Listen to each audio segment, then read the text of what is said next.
मोरध्वज नाम के एक राजा थे, बड़े अच्छे राजा थे। उनका नियम था कि दान करके ही भोजन ग्रहण करते थे। पर याद रखना मेरी माँ, हम हिंदुओं का धर्म यह है कि हम जब रोटी बनाएं तो पहली रोटी नियम से गौ माता की निकालें।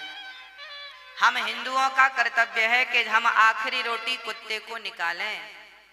हमारा कर्तव्य है कि हम अपने घर से एक थाली भोजन दीन दुखी और गरीबों को खिलाएं। पहले जब हम भोजन करते थे हमारे भारत में, तो हमारे बाप दादा बाहर निकलकर देखा करते थे कि हमारे द्वार पर कोई बैठा तो नहीं है। अच्छा, पहले के घर ऐसे बनते थे कि घर के बाहर बैठने की एक पट्टी होती थी। पुराने घर ऐसे बनते थे कि कोई भी आके बाहर बैठ जाता था, और हम लोग भी बाहर कभी कभी घर वाले भी बैठते थे, बातें होती थी, चर्चाएं, सत्संग। तो पहले हर घर में ऐसा व्यवस्था थी कि बाहर बैठने की एक पट्टी हुआ करती थी, पक्की। पर्ची बोलते थे बाहर, आंगन बोलो, आंगन अलग है, पर्ची बोलते थे, होती थी। जब आप भोजन करने बैठे तो बाहर निकलकर जरूर देखें कि आपके बाहर कोई है तो नहीं भूखा। ऐसा तो नहीं कि आप अंदर भोजन कर रहे हैं और बाहर कोई आपके घर पे ही भूखा बैठा है। आपके द्वार पर कोई भूखा बैठा है, उसके पेट भरने की जिम्मेदारी आपकी है। ये हमारे भारत का धर्म है, हमारा धर्म है, हमारे वेद यही सिखाते हैं। इसलिए अपनी एक थाली आप कभी जाया करो गरीबों के बीच में। इसलिए यहाँ अन्न क्षेत्र बंटता है कि एक थाली आप किसी को बाहर आपके कोई मिले ना मिले, एक एक थाली करते करते आपके 365 दिन में आपकी 365 थालियां हो गई। इसलिए यहाँ एक बार अन्न क्षेत्र में आप एक बार अन्न क्षेत्र कराते हैं तो एक साथ 2000 साधु भोजन कर लेते हैं, एक साथ सब लोग खा लेते हैं। तो रोज रोज नहीं खिला पाओ, तो इसलिए अन्न क्षेत्र होता है कि आप सभी को अपने हाथ से प्रसाद बांटे, अन्न क्षेत्र दें। हाँ, तो आपका नियम है, हमारा नियम हो कि हम रोज दें, ना तो फिर साल में एक बार दें। ऐसे अच्छे कार्यों से जुड़ जाएं नियम से। मोरध्वज का भी यही नियम था। रोज ब्राह्मणों को बुलाते, उनके चरण धोते, उनकी सेवा करते, उनकी वंदना करते, उनको भोजन कराते, और उनके कहने पर जो वो कहते वो दान करते। दान अपने मन से नहीं करते थे, ब्राह्मण से पूछते थे आपको क्या चाहिए, जो वो कह दें वो दान करते थे। वो कहें कि हमें गाय चाहिए तो गाय दान कर देते थे, वो कहें हमें सोना चाहिए सोना दान, वो कहें हमारे रहने को घर नहीं है तो जमीन दान कर देते थे। राजा थे, ब्राह्मणों से पूछ कर दान करते थे आपको उनके मन का। ऐसे सत्यनिष्ठ राजा मोरध्वज, इनका डंका बजने लगा पूरे दुनिया में। इनके जैसा राजा, इनके जैसा दानी, इनके जैसा धर्मनिष्ठ ना भूतो ना भविष्य। एक दिन जब भगवान श्री कृष्ण थे तब अर्जुन ने कहा, चूंकि धर्मराज युधिष्ठिर ने यज्ञ किया था, उस यज्ञ में सबको भोजन, लाखों लोगों को भोजन कराया था, और इतना दान दिया गया था कि ब्राह्मण लेकर जा ना सके, कुछ छोड़कर चले गए। एक दिन अर्जुन ने बड़े अहंकार से कहा कि कन्हैया, आज तक मेरे भैया जैसा यज्ञ और दान आज तक किसी ने किया है? तो भगवान है। जब अर्जुन ने कहा कि मेरे भाई युधिष्ठिर जैसा यज्ञ, इनके जैसा है कोई धर्मात्मा दानी, तब भगवान मुस्कुरा के बोले, अर्जुन तुम्हारे भाई का नाम तो दानियों में सबसे नीचे है। अब अर्जुन को बड़ा बुरा लगा, इतना दान करने के बाद भी लिस्ट में नीचे नाम। तो अर्जुन ने कहा, फिर ऊपर किसका नाम है? भगवान ने कहा, आप अर्जुन को मत सुनो, अपना काम करते रहो। नहीं नहीं प्रभु बताओ ऊपर नाम किसका है? तब भगवान ने कहा, सबसे ऊपर नाम है मेरे प्यारे भक्त मोरध्वज का। अर्जुन को बड़ा बुरा लगा। अर्जुन को लगा कि मेरे भाई से बड़ा दानी, उनको डाउट था कि मेरे भैया से बड़ा दानी हो नहीं सकता। अर्जुन बोले, प्रभु हमें देखना है कि वो कैसा दानी है। क्या दे सकता है? अरे हमारे भाई ने क्या नहीं दिया, धर्मराज युधिष्ठिर ने इतना दिया, पंडित जी ले जा ना सके, ऐसा वो क्या दे सकता है? अर्जुन मानने को तैयार नहीं थे। मैं नहीं मानता कि वो दानी है। भगवान बोले तो परीक्षा ले लो। भगवान ने कहा ले लो। अर्जुन ने कहा आपके सहयोग के बिना परीक्षा संभव नहीं है। तो प्लान बनाया गया, यमराज जी को बुलाया गया, यमराज को शेर बना दिया गया, तुम शेर बन जाओ। बूढ़े शेर, दांत टूट गए सारे, और अर्जुन ब्राह्मण बन गए और भगवान श्री कृष्ण भी ब्राह्मण बन गए। दो पंडित जी और एक शेर, तीनों चले मोरध्वज के द्वार पर। भिक्षाम देही, भिक्षाम देही, हे राजन हमें भिक्षा दो। तुरंत राजा दौड़ कर आए, ब्राह्मण आइए आइए आइए, स्वागत है, मेरे तो भाग्य खुल गए, आप जैसे दिव्य ब्राह्मणों का पदार्पण घर में हुआ। आए, मोरध्वज ने चरण धो करके, ब्राह्मण घर में कभी भी आए तो अपना अहंकार त्याग करके उसके चरण धोकर उसको अंदर ले जाइएगा। जब उसके चरण धोकर अंदर ले जाएंगे तो आपके सारे समस्त पाप नष्ट हो जाएंगे। चरण धोना परंपरा रही है हमारे यहाँ। एक बहुत बड़े कोई व्यक्ति थे, ज्ञानी, वो भी ब्राह्मण थे। उन्होंने अपनी बेटी की सुंदरता देखी तो एक सुंदरता देखकर एक लेख लिख दिया, मेरी बेटी इतनी सुंदर है, इतनी सुंदर, इतनी सुंदर। जैसे ही वो अपनी बेटी की सुंदरता का निरूपण अपने एक ग्रंथ में कर रहे थे, तभी उनको कोढ़ का रोग हो गया। ब्राह्मणों को बुलाया, भाई हम तो देखो बेटी के ऊपर ये ग्रंथ तैयार कर रहे हैं, बेटी कितनी सुंदर है, लोग पढ़ेंगे, हमें कोढ़ क्यों हो गया? तब ब्राह्मणों ने कहा कि बाप थोड़ी बेटी की सुंदरता का वर्णन कर सकता है।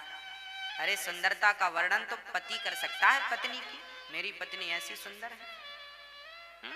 आप क्या तैयार कर रहे हैं ग्रंथ?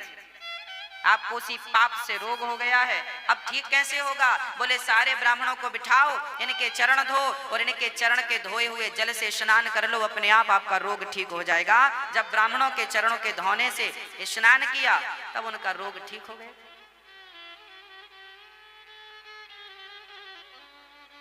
भगवान श्री कृष्ण भी सुदामा जैसे ब्राह्मणों के चरण धोए कि नहीं? हाँ या ना? वो तो भगवान थे ना, भगवान को क्या जरूरत थी ब्राह्मण के चरण धोने की? अरे ब्राह्मण तो खुद पांव पड़ते हैं भगवान के, ब्राह्मण तो खुद भगवान के चरणों की धूल मस्तक पर रमाते हैं, ब्राह्मण तो खुद अपने आंसू बहाते हैं भगवान को पाने के लिए। उस परमात्मा के लिए हम रोते हैं और वो हमारे चरण क्यों धोएगा? क्योंकि भगवान कहते हैं अतिथि देवो, यदि मैं ही इस मर्यादा का पालन नहीं करूंगा कौन करेगा?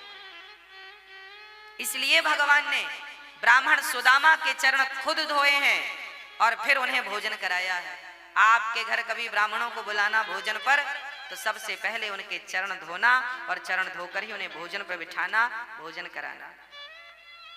आजकल तो 13ही बरसी में भी लोग पांव नहीं धुलते। आप अपने माता पिता की 13ही करते हो ना, बरसी करते हो ना, तो आज के बच्चे तो इतने एडवांस हैं, वो पांव धुले क्यों? क्योंकि वो तो बड़े साहब हैं, पांव धुलने में शर्म आएगी, काहे धुलेंगे पांव?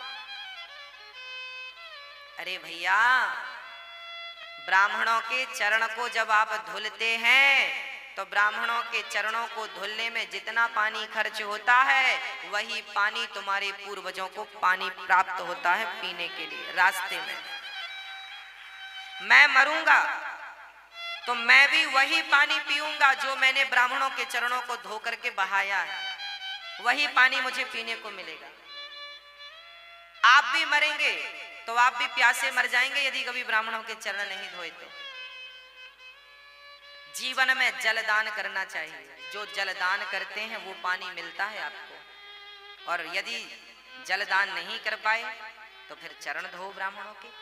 इसलिए 13ही में चरण धोए जाते हैं। ब्राह्मण 13 ब्राह्मण के चरण धोकर बिठाया जाता है ना प्रसादी के लिए। अब ये परंपराएं बंद हो गई हैं, लगभग सब मॉडल हो गए हैं, सब बड़े बन गए हैं, छोटा कोई बनना नहीं चाहता आजकल। आज एक बार कोई व्यक्ति बड़ा हो जाए उसके बाद छोटा नहीं बनना चाहता, वो कहता मैं तो खुद बड़ा हूं। गलत बात है। बड़ा वो नहीं है जो अपने आप को बड़ा बनाए और समझे, बड़ा वो है जो अपने आप को बिल्कुल मसक समान रूप कपिधरी अति लघु रूप पवन सुत लीना। हनुमान जी लंका गए, बड़े बनकर नहीं गए, छोटे बनकर गए। इसलिए ब्राह्मणों के चरणों से प्रीति हो, माता पिता के चरणों से प्रीति हो, माता पिता के चरणों को धोया करो। चलो ब्राह्मणों के चरणों को नहीं धोते हो कोई बात नहीं, माँ के चरणों को धोगे तो उनका जो जल बचेगा वो भी तुम्हें मरने के बाद पानी के रूप में प्राप्त होगा, वही मिलेगा। और नहाने में तुमने जो 20 बाल्टी बहाए हैं ना उसका रत्ती भर मिलने वाला नहीं।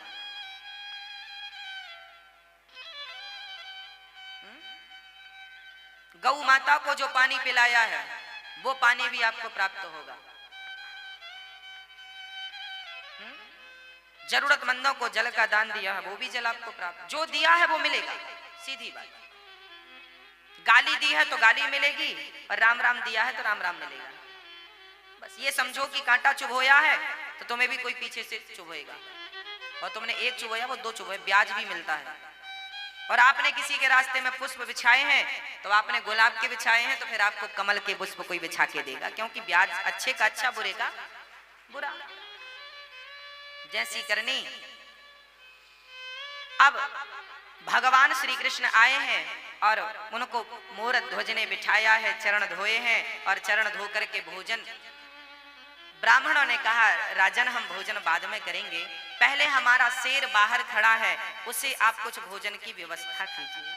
हाँ हाँ, मोर ध्वज बोले बताइए शेर क्या खाएगा, उसके लिए हमारे पास बढ़िया जो कहें वो हलवा बनवाएं, जो कहें वो रोटियां बनवाएं, मालपुआ खवाएं, क्या खाता है आपका शेर।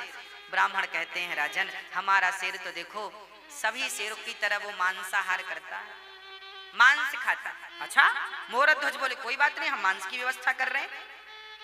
अच्छा कहां से मांस लाओगे, बकरे को मारोगे ना ना ना, गाय को मारोगे ना, राम राम राम राम राम, फिर मुर्गी को मारोगे ना ना ना ना, फिर किसी प्रजा को मारोगे ना ना, प्रजा तो भगवान है उसे क्यों मारेंगे। मोर ध्वज से भगवान ने कहा फिर तुम कहां से मांस लाओगे।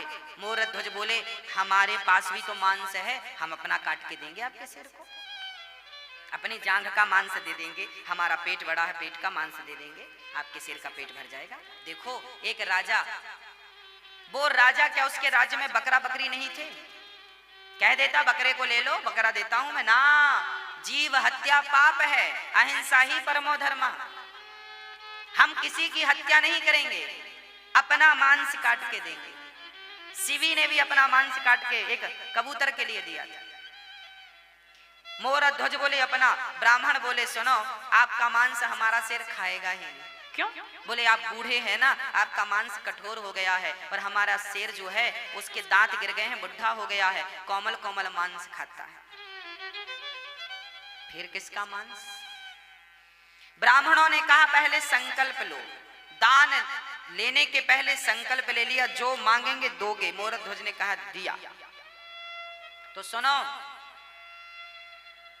आपका बेटा है, हाँ हाँ है, ताम्रध्वज, मोर ध्वज का बेटा ताम्रध्वज। अभी उसकी उम्र थी लगभग 5-6 वर्ष की, और अभी 5-6 वर्ष पहले हुआ है, अभी बुढ़ापे में बेटा हुआ था, कोई संतान थी नहीं मोर ध्वज की, बुढ़ापे में पुत्र का सुख मिला है। ब्राह्मणों ने कहा कि आपका बेटा है, हमें अपने शेर के लिए आपके पुत्र का मांस चाहिए।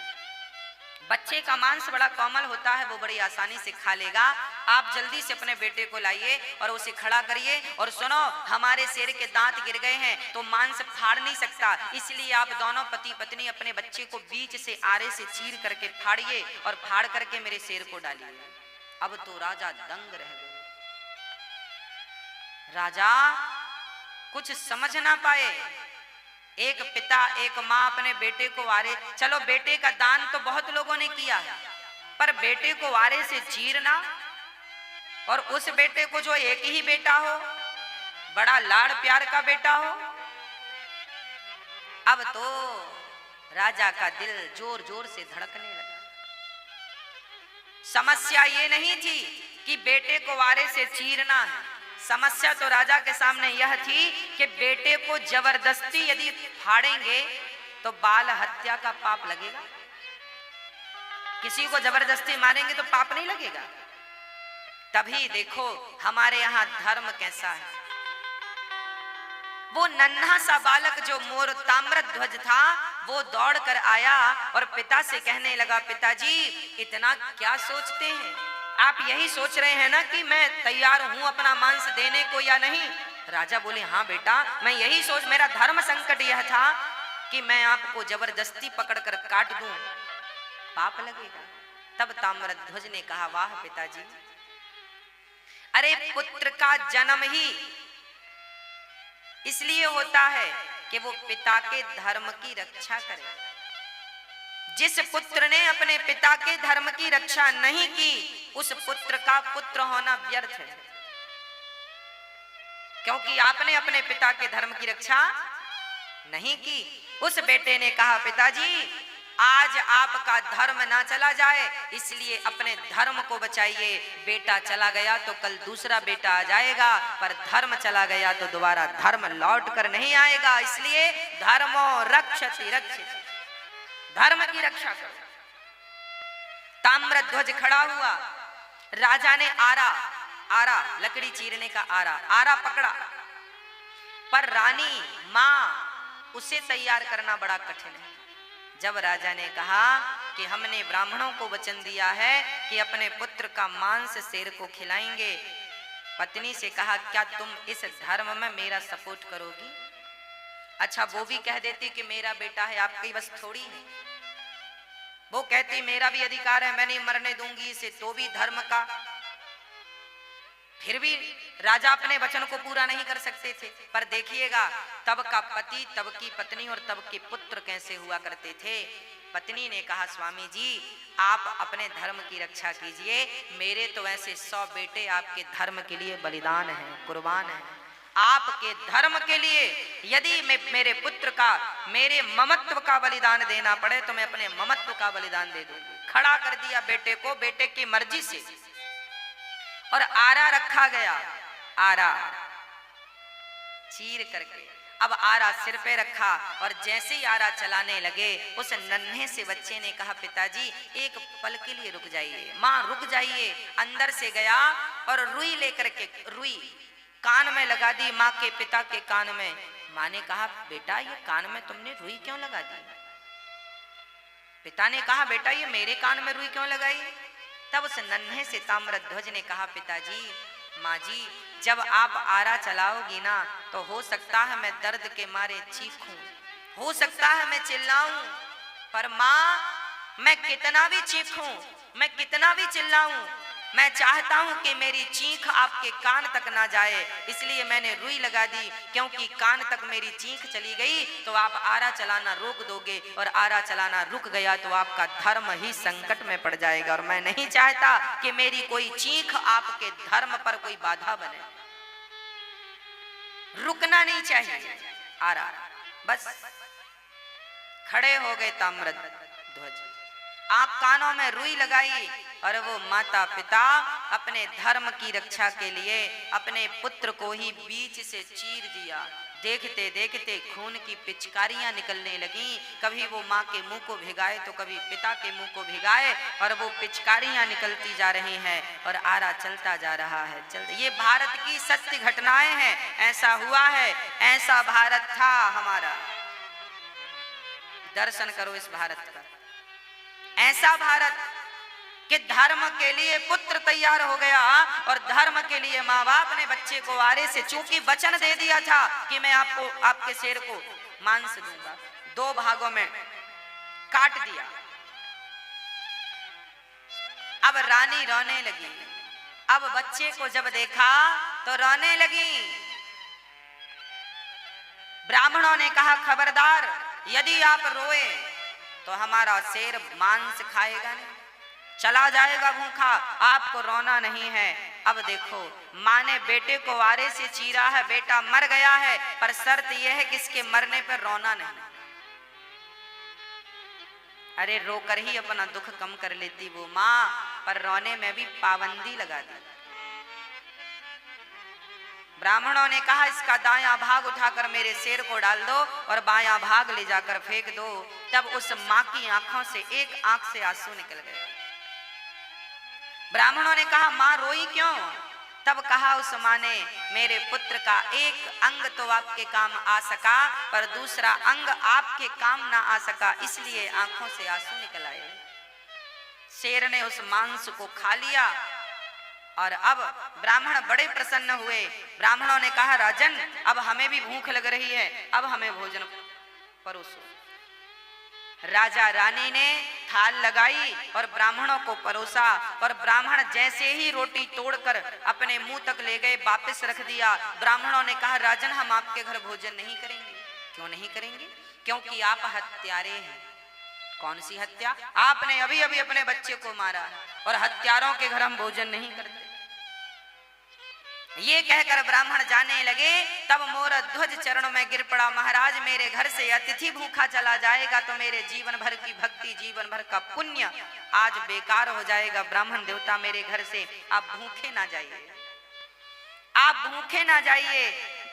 ब्राह्मणों ने कहा आप हत्यारे हो। अरे मोरध्वज ने कहा मैंने हत्या नहीं की, आपने ही तो कहा था। हमने कुछ नहीं, हम नहीं जानते। हमने कहा जरूर था पर आपने तो हत्या की है, तो हत्या का तो पाप लगेगा और तुम जैसे बाल हत्यारे को घर हम भोजन करेंगे, ये कहकर जाने लगे।